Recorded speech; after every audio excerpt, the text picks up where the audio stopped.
Младите секогаш одат 3 чекори напред. Ама не смеат да бидат сопнувани, нели?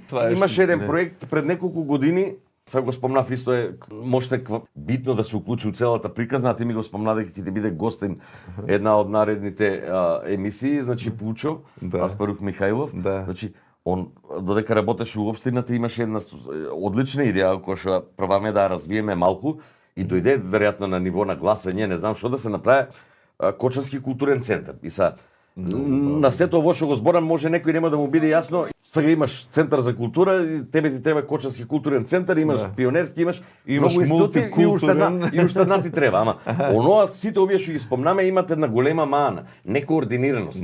Генерално по дефолт секоја администрација е многу трома и секоја идеја додека започнеш да реализираш, а ти треба поддршка од администрација, ерозира идејата до процесот на реализација и самиот процес. Тај центар требаше да функционира како физички простор со една канцеларија, која што ќе ги координира сите овие простори и институции у смисла на создавање на една квалитетна годишна културна програма на Кочани и спроведување.